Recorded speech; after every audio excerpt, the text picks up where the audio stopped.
viewers, Assalamu Alaikum and welcome back to our platform aaci.pk. Today we are going to discuss our great philosophical poet Allama Muhammad Iqbal's historical and architectural masterpiece, the Mosque of Cordoba. It is an English translation of Iqbal's poem Masjid-e-Qurtaba, which was written in 1932 and published in 1935 under the collection Bale Jibril. It is one of the top most powerful poems by Iqbal regarding its quality and strong message. It's not only a poem, rather it's a whole philosophy that touches the heart of every Muslim, given the importance of Grand Mosque of Cordoba in the Islamic history. Here, before the detailed analysis of the poem, we little bit talk about the history of Cordoba. Cordoba is a city in Andalusia in the south of Spain.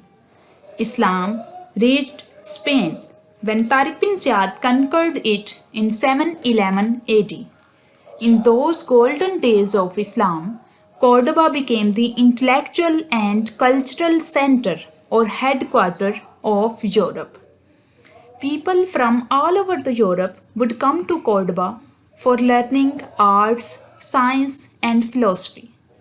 It was an era when the Iberian Peninsula was glittering with progress and advancement of Muslim civilization, whereas the rest of the Europe had sunk in dark ages. It was this knowledge and enlightenment of Cordoba which gave birth to the Renaissance, a movement for a revival of arts and learning in Europe. Next, we see the history of the Mosque of Cordoba. The Mosque of Cordoba is an illustration of the period known as Al-Andalus, celebrated for its cross-cultural spirit of coexistence of Muslims, Christians, and Jews under the sovereignty of the Umayyad dynasty. The very title of the poem, the Mosque of Cordoba, is the living symbol of the golden era of Muslims.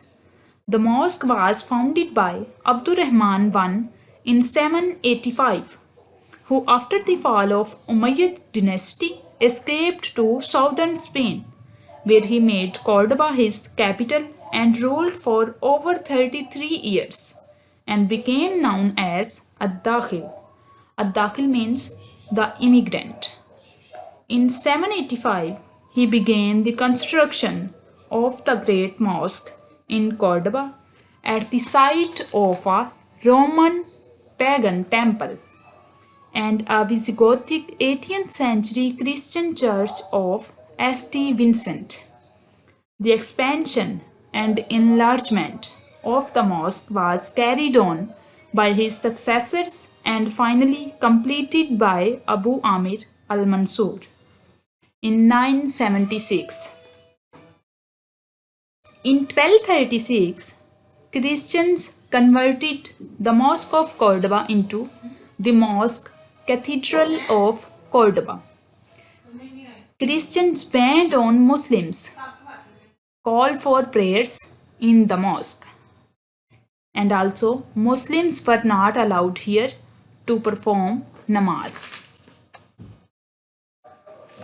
Here is another great historical point regarding this poem, that is the visit of Iqbal in Cordoba. He traveled to London for the participation in Third Roundtable Conference, and on his way back he visited Cordoba. As he says, my visit to the mosque has risen to such a height of feeling as I had never reached before. The sight of the mosque transported him into the golden age of Islam, which provided roots to the enlightenment of Europe. These strong feelings resulted in creation of one of his superb poems, the Mosque of Cordoba. That's the all background or history behind the Mosque of Cordoba poem. After the historical background of the poem, we see an overview of the whole poem. In it, Iqbal talks about basic principles for civilization's ups and downs, fundamentals for uprising of Muslim civilization, Muslim renaissance, connection between Muslims' glorious past and future. Now it's time to move towards the textual lines and the explanation of the poem. Let's see. Chain of days and nights, artificer of all events, chain of days and nights, fountain of life and of death, chain of days and nights, thread of two-colored silk, of which the being makes the robe of his attributes, chain of days and nights, sigh of eternity's music, where he of all possibility sounds the height and depth, where he of all possibility sounds the height and depth, thee it puts to test, and me it puts to test. Day and night in procession, testers of all this world. If thou art of less value, and it I am of less value, find in death our reward, and in dissolution our wage. Of your day and night, what other meaning but this? One long current time, devoid of dawn and sunset. All those masterpieces of art, transitory and impermanent. All in this world is of sand, all in this world is of sand. Death the beginning and end, death to the visible and hidden. New be the pattern or old, its final halting place is death. In these lines, Iqbal says that the material world is not everlasting. It is transitory, and with it all the wonders of art and architecture, historical buildings and ancient monuments are heading towards ruin and destruction. Everything is accompanied by birth and death. Everything in this world is pre-planned and predestined. God created the world and He have control over everything. Yet in this design of things, something unending endures, wrought by some man of God into perfection's mold. Some high mortal whose work shines with the light of love. Love is the essence of life, death to which is forbidden. Long current of time, stirring, string and swift, though it is love itself is a tide, stemming all opposite waves. In the almanac of love, apart from the present time, other ages exist, ages which have no name. Love is the breath of Gabriel. Love is the prophet's heart. Love the envy of God. Love the utterance of God. Under the ecstasy of love, our moral clay is bright. Love is an unripe wine. Love is a cup for the noble. Love is the largest of harem. Love is the commander of hosts. Love is the son of travel, countless its habitations. Love is thus love is the plectrum that plucks songs from the chord of life. Love is the brightness of life. Love is the fire of life. In these lines, Iqbal says that everything has to face death in this finite world. But such constructions are an exception that are touched by the messianic hand of a man of God and a devoted believer and shine with the radiance of his love. Iqbal is of the view that real time is not periodic.